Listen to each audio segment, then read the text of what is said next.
Teman-teman sekalian, ini adalah bagian dari transformasi data. Jadi kalau Presiden cara transformasi bangsa, kita mulai dari transformasi data.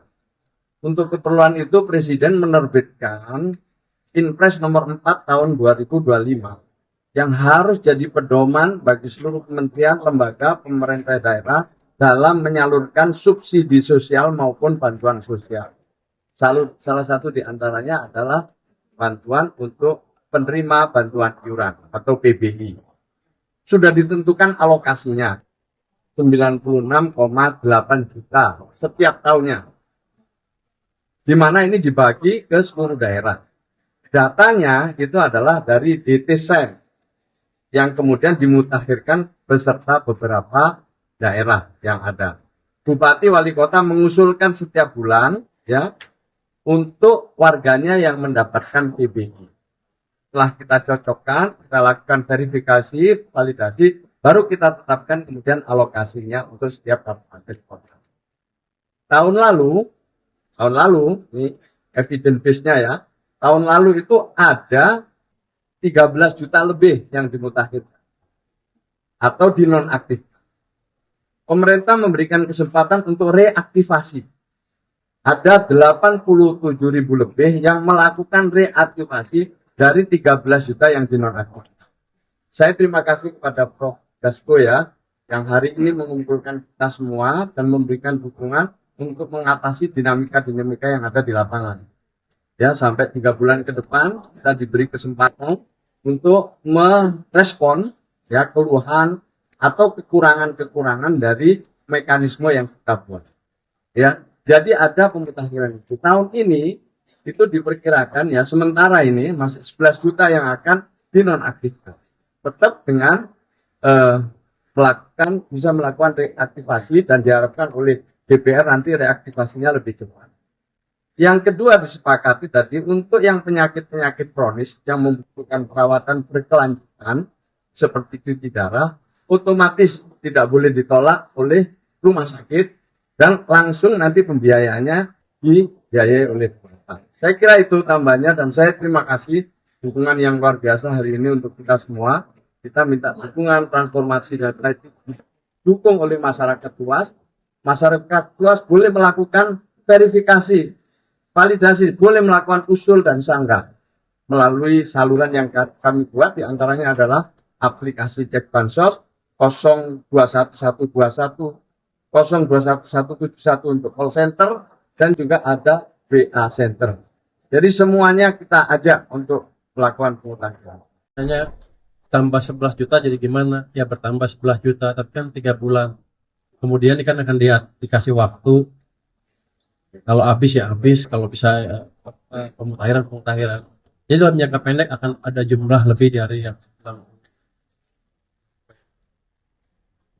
sampai 8 juta itu. Tapi setelah 3 bulan kan akan balik ke level yang semula.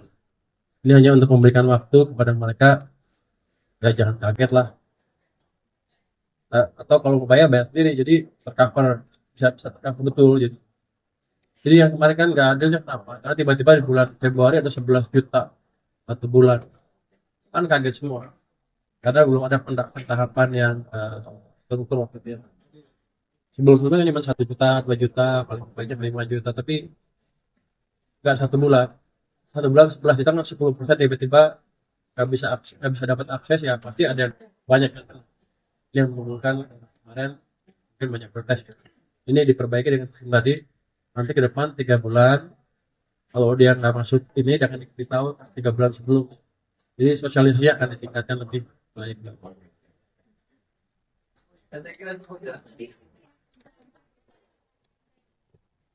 Begini, jadi gini, alokasi nggak berubah ya. Ini yang penting dipahami itu alokasi tidak berubah, hanya dialihkan kepada mereka yang lebih memenuhi kriteria. Yang kedua, di samping itu APBD daerah, kabupaten kota maupun provinsi juga memberikan dukungan untuk PBI ini dalam bentuk bantuan daerah. Ya. Jadi sebagian yang dinonaktifkan itu di-cover oleh daerah bagi yang daerahnya sudah UHC, Universal Health Coverage. Ya. Juga ada yang beralih ke mandiri. Jadi di sini juga ada yang beralih ke mandiri. Ini menunjukkan bahwa pengalihan ini juga membuat masyarakat yang bisa untuk membiayai dirinya sendiri atau keluarganya itu beralih ke program mandiri di BPJS Kesehatan. Ya, cukup ya.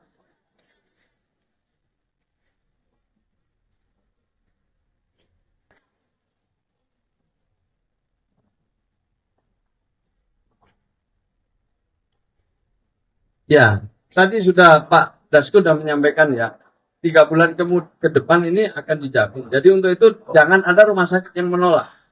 Menurut saya Menteri Kesehatan juga udah ada jelas, undang-undangnya ada, peraturannya ada, tidak boleh rumah sakit menolak pasien.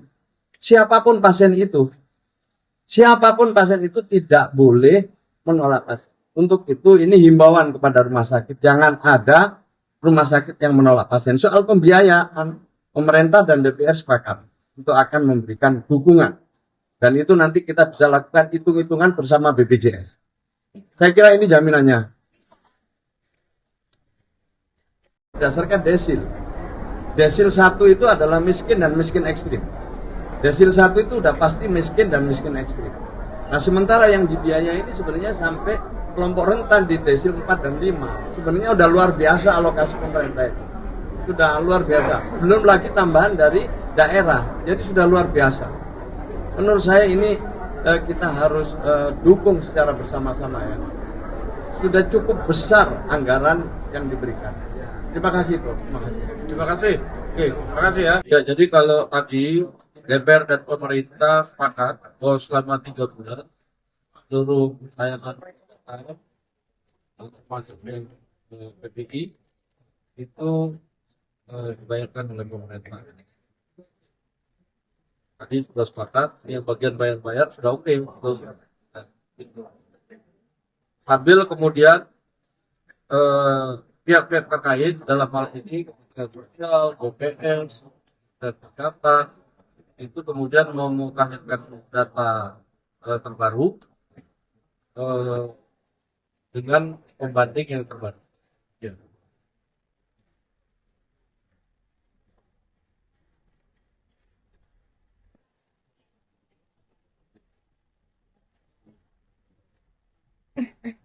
Nah, nanti Menteri Keuangan jawab. Ya, saya jelaskan dulu ya begini.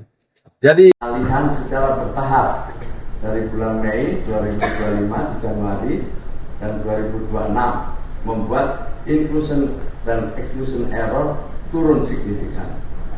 Exclusion error adalah orang yang seharusnya mendapatkan PPI tapi tidak mendapatkan PPI, sementara inclusion error itu adalah orang yang seharusnya tidak mendapatkan PPI malah justru mendapatkan PPI.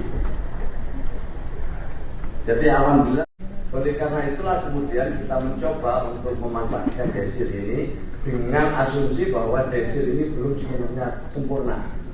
Kita masih perlu melakukan cross check lebih semakin akurat. Penetapan desil yang lebar memperlihatkan tingkat inclusion error dan exclusion error yang lebih tinggi.